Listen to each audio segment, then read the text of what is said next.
Joining me now is Congressman Adam Smith of Washington, ranking member on the House Armed Services Committee. Thanks for your time today. Well, thanks for the chance. Can you tell me, last night, as missiles are flying into Israel all the way from Iran and this unprecedented attack coming from Iranian soil, what are you thinking? It's no longer just something that's theoretical. It's the real deal. Sure. Well, multiple things. I mean, first of all, the hope and prayer was that the attack would be successfully defended. And it was, by and large. The U.S., UK, France, Israel, working together, were able to thwart the attack, by and large. And it's really a great testimony to the incredible capability that Israel and their partners have. But then second, clearly, where does this go from here? How do we get to a situation where we can calm things down and get to a more peaceful situation in the Middle East? And the importance going forward of Israel versus Iran, dealing with Hezbollah in Lebanon, what's going on in Gaza with various other Iranian proxies. The next steps in this are going to be crucial in terms of stopping this from stumbling into an even wider and more deadly conflict that crucially really places Israel in jeopardy. Hezbollah is right on their northern border with tens of thousands of missiles and rockets. So the next steps are going to be crucial for Israel's security. Okay, well, I've heard pundits and people with intimate knowledge of the area saying two different things about what we're seeing. So we've got video of people dancing in the streets in Iran, like as if they're celebrating and all of that.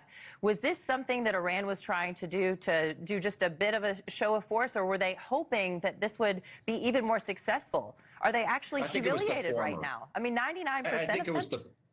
I think it was the former without question. All the reporting we see is that Iran really believed that they had to respond after Israel's strike in Syria on April 1st. By the way, my staff has just told me there's some dispute as to whether or not that was an actual Iranian consulate or just a military headquarters that they were using. But Iran has portrayed it as an attack on their embassy.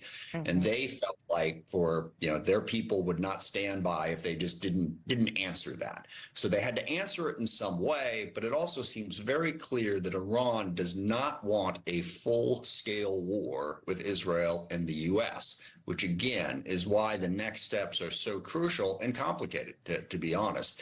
How do we preserve Israeli security going forward? How do you keep Iran from feeling emboldened and without escalating it too far? Exactly. Well, let's talk about politics now. Former President Trump was in Shanksville, Pennsylvania last night at a rally addressing the Iran attack on Israel. Take a listen. And it would not have happened if we were in office. You know that. They know that. Everybody knows that. But America prays for Israel. We send our absolute support to everyone in harm's way. This is an attack that would not have happened. So his supporters there hooting and hollering, but those are his people, right?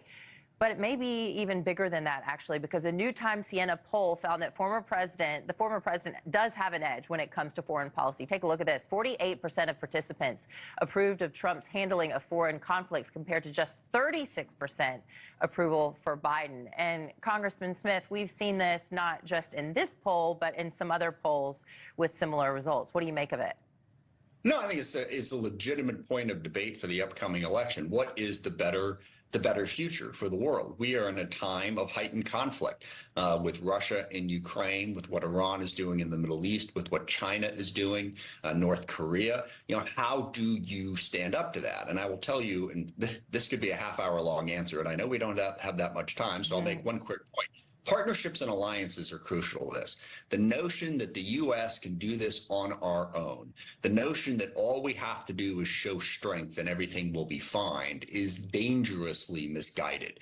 We need partnerships and we need alliances if we are going to hold all of those threats in check. Walking away from NATO, walking away from South Korea, walking away from crucial alliances is not going to help make us safer going forward. Congressman Adam Smith, thanks for your time today. Appreciate it. Good luck this week. Thanks for giving me the chance.